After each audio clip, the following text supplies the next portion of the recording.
بسم اللہ الرحمن الرحیم۔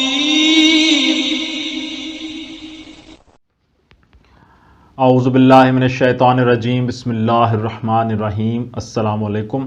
آج آپ کا میزبان ڈاکٹر کاشف بشیر تفہیم القرآن سیریز کی قسط نمبر 174 کے ساتھ آپ کے سامنے حاضر خدمت ہے، جس میں ہم انشاءاللہ سورہ یونس کی آیت نمبر 21 سے آغاز کر رہے ہیں۔ اس شکر کے ساتھ کہ اللہ تعالیٰ کا لاکھ لاکھ شکر ہے کہ اس نے جتنی بھی نعمتیں بنی نوع انسان کے لیے پیدا فرمائی ہیں، ان تمام کا لاکھ لاکھ شکر ادا کرتے ہیں، اور یہ دعا کرتے ہیں کہ اللہ تعالیٰ اپنے کرم کا سایہ اسی طرح ہم پہ قائم و دائم رکھے، اور ہمیں بھی اس توفیق سے نوازے کہ ہم لوگوں کے لیے آسانیاں پیدا کر سکیں، اور اللہ تعالیٰ ہمیں بھی آسانیوں سے نوازے۔ بسم اللہ الرحمن الرحیم۔ وَإِذَا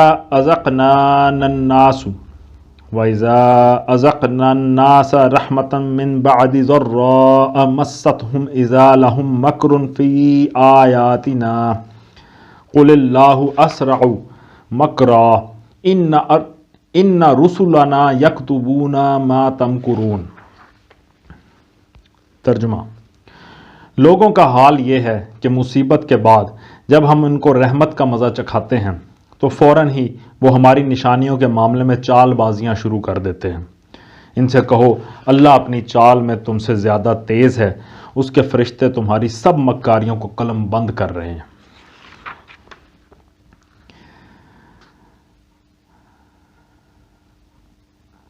آیت کے آغاز میں ہے کہ لوگوں کا حال یہ ہے کہ مصیبت کے بعد جب ہم ان کو رحمت کا مزہ چکھاتے ہیں تو فوراً ہی وہ ہماری نشانیوں کے معاملے میں چال بازیاں شروع کر دیتے ہیں۔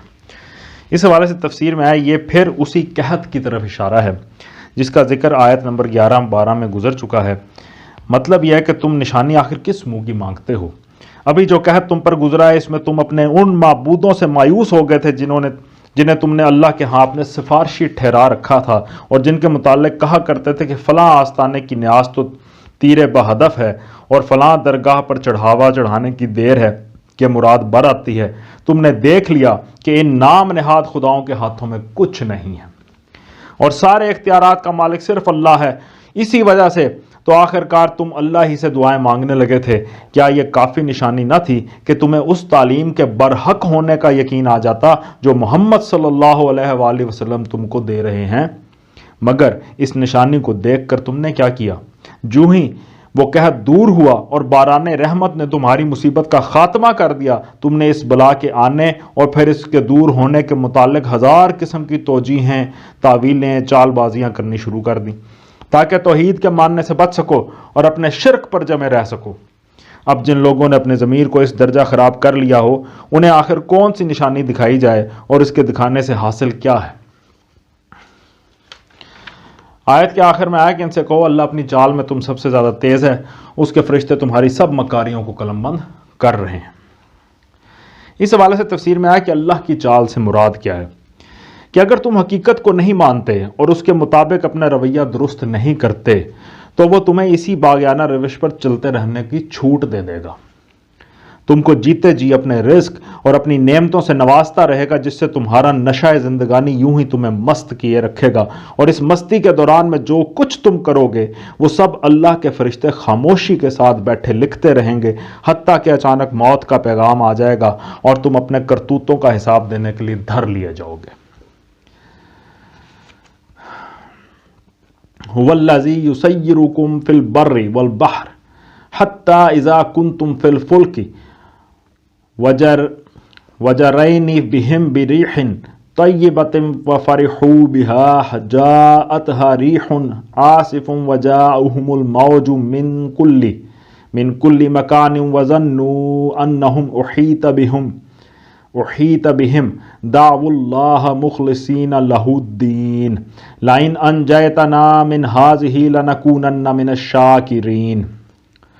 ترجمہ: وہ اللہ ہی ہے جو تم کو خشکی اور تری میں چلاتا ہے، چنانچہ جب تم کشتیوں میں سوار ہو کر باد موافق پر فرحاں و شاداں سفر کر رہے ہوتے ہو اور پھر یکا یک باد مخالف کا زور ہوتا ہے اور ہر طرف سے موجوں کے تھپیڑے لگتے ہیں اور مسافر سمجھ لیتے ہیں کہ طوفان میں گھر گئے، اس وقت سب اپنے دین کو اللہ ہی کے لیے خالص کر کے اس سے دعائیں مانگتے ہیں کہ اگر تو نے ہم کو اس بلا سے نجات دے دی تو ہم شکر گزار بندے بنیں گے۔ تفسیر میں آیا کہ یہ توحید کے برحق ہونے کی نشانی ہر انسان کے نفس میں موجود ہے۔ جب تک اسباب سازگار رہتے ہیں انسان خدا کو بھلا کر دنیا کی زندگی پر پھولا اور سمایا رہتا ہے۔ جہاں اسباب نے ساتھ چھوڑا اور وہ سب سہارے جن کے بل پر وہ جی رہا تھا چھوٹ گئے، پھر کٹے سے کٹا مشرک اور سخت سے سخت دہریے کے قلب سے بھی یہ شہادت ابلنی شروع ہو جاتی ہے کہ اس سارے عالم اسباب پر کوئی خدا کار فرما ہے اور وہ ایک ہی خدائے غالب و توانا ہے۔ فَلَمَّا أَنْجَاهُمْ إِذَا هُمْ يَبْغُونَ فِي الْأَرْضِ بِغَيْرِ الْحَقِّ يَا أَيُّهَا النَّاسُ إِنَّمَا بَغْيُكُمْ عَلَىٰ أَنفُسِكُمْ مَتَاعُ الْحَيَاةِ الدُّنْيَا ثُمَّ إِلَيْنَا مَرْجِعُكُمْ فَنُنَبِّئُكُمْ بِمَا كُنْتُمْ تَعْمَلُونَ۔ ترجمہ، مگر جب وہ ان کو بچا لیتا ہے تو پھر وہی لوگ حق سے منحرف ہو کر زمین میں بغاوت کرنے لگتے ہیں۔ لوگو، تمہاری یہ بغاوت الٹی تمہارے ہی خلاف پڑ رہی ہے۔ دنیا کے چند روزے مزے ہیں، لوٹ لو، پھر ہماری طرف تمہیں پلٹ کر آنا ہے، اس وقت ہم تمہیں بتا دیں گے کہ تم کیا کچھ کرتے رہے ہو۔ انما مثل الحیات الدنیا کماء انزلناہ من السماء فاختلط به نبات الارض مما یأکل الناس والانعام حتى اذا اخذت الارض زخرفها وزینت وظن اہلها انہم قادرون علیها اتاها امرنا لیلا او نہارا فجعلناها حسیدا کأن لم تغن بالامس کذالک نفصل الآیات لقوم یتفکرون۔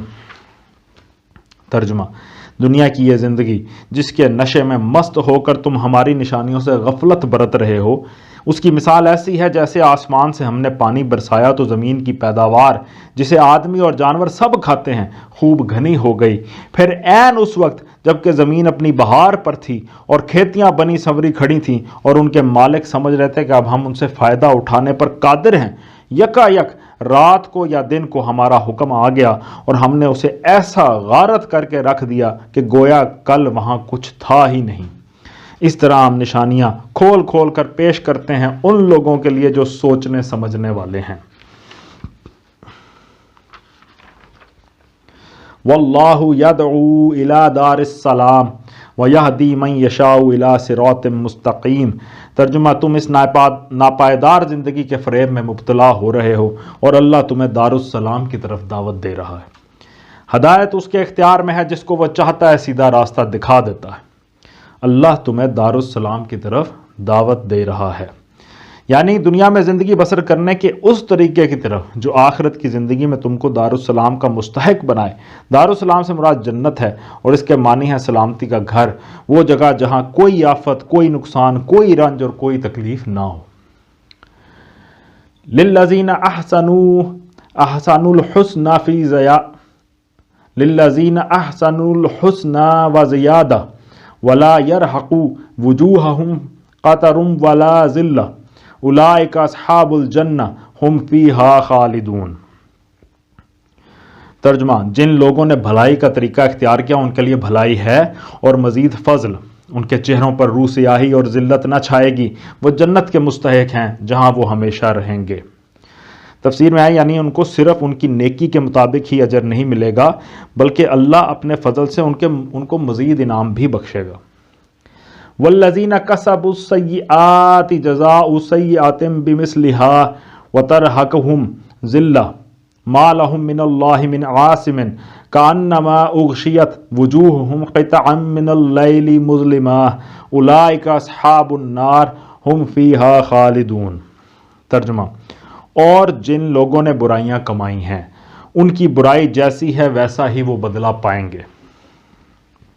ذلت ان پر مسلط ہوگی، کوئی اللہ سے ان کو بچانے والا نہ ہوگا، ان کے چہروں پر ایسی تاریکی چھائی ہوئی ہوگی جیسے رات کے سیاہ پردے ان پر پڑے ہوئے ہوں، وہ دوزخ کے مستحق ہیں جہاں وہ ہمیشہ رہیں گے۔ تفسیر میں آیا یعنی نیکوکاروں کے برعکس بدکاروں کے ساتھ معاملہ یہ ہوگا کہ جتنی بدی ہے اتنی ہی سزا دے دی جائے گی، ایسا نہ ہوگا کہ جرم سے ذرا برابر بھی زیادہ سزا دی جائے۔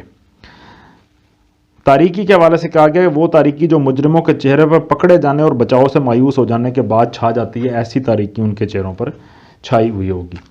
وَيَوْمَ نَحْشُرُهُمْ جَمِيعًا ثُمَّ نَقُولُ لِلَّذِينَ أَشْرَكُوا مَكَانَكُمْ أَنْتُمْ وَشُرَكَاؤُكُمْ فَزَيَّلْنَا بَيْنَهُمْ وَقَالَ شُرَكَاؤُهُمْ مَا كُنْتُمْ إِيَّانَا تَعْبُدُونَ۔ ترجمہ، جس روز ہم ان سب کو ایک ساتھ اپنی عدالت میں اکٹھا کریں گے، پھر ان لوگوں سے جنہوں نے شرک کیا ہے کہیں گے کہ ٹھہر جاؤ تم بھی اور تمہارے بنائے ہوئے شریک بھی، پھر ہم ان کے درمیان سے اجنبیت کا پردہ ہٹا دیں گے اور ان کے شریک کہیں گے تم ہماری عبادت تو نہیں کرتے تھے۔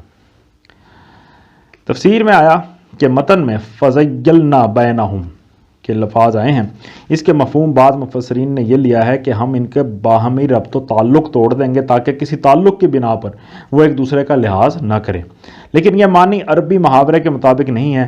محاورہ عرب کی روح سے اس کا صحیح مطلب یہ ہے کہ ہم ان کے درمیان تمیز پیدا کر دیں گے یا ان کو ایک دوسرے سے ممیز کر دیں گے۔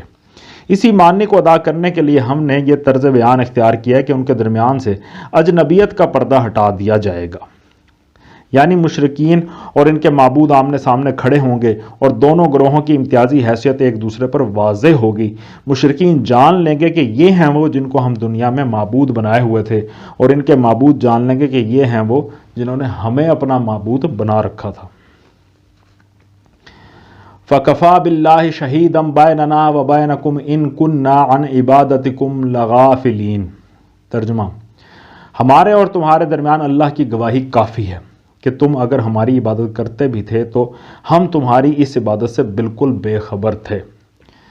تفسیر میں آیا یعنی وہ تمام فرشتے جن کو دنیا میں دیوی اور دیوتا قرار دیا جا رہا تھا، پوجا گیا ان کو، وہ تمام جن، ارواح، اسلاف، اجداد، انبیاء، اولیاء، شہداء وغیرہ جن کو خدائی صفات میں شریک ٹھہرا کر وہ حقوق انہیں ادا کیے گئے جو دراصل خدا کے حقوق تھے، وہاں اپنے پرستانوں سے صاف کہہ دیں گے کہ ہمیں تو خبر تک نہ تھی کہ تم ہماری عبادت بجا لا رہے ہو، تمہاری کوئی دعا، کوئی التجا، کوئی پکار اور فریاد، کوئی نظر و نیاز، کوئی چڑھاوے کی چیز، کوئی تعریف و مدح اور ہمارے نام کی جاپ اور کوئی سجدہ ریزی و آستانہ بوسی و درگاہ ہم تک نہیں پہنچی۔ ہنالک تبلو کل نفس ما اسلفت وردوا الی اللہ مولاہم الحق وضل عنہم ما کانوا یفترون۔ ترجمہ، ہمارے اور تمہارے درمیان اللہ کی گواہی کافی ہے کہ تم اگر ہماری عبادت کرتے بھی تھے تو ہم تمہاری اس عبادت سے بالکل بے خبر تھے۔ اس وقت ہر شخص اپنے کیے کا مزہ چکھ لے گا، سب اپنے حقیقی مالک کی طرف پھیر دیے جائیں گے اور وہ سارے جھوٹ جو انہوں نے گھڑ رکھے تھے گم ہو جائیں گے۔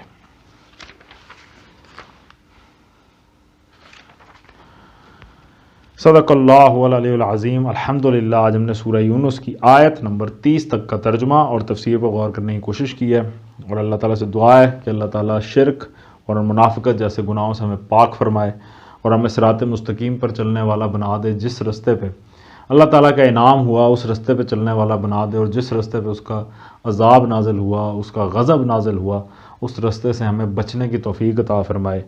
انہی دعاؤں کے ساتھ آپ سے اجازت چاہیں گے۔ اپنا بہت خیال رکھیں۔ آپ لوگوں کا بہت بہت شکریہ۔ اللہ حافظ۔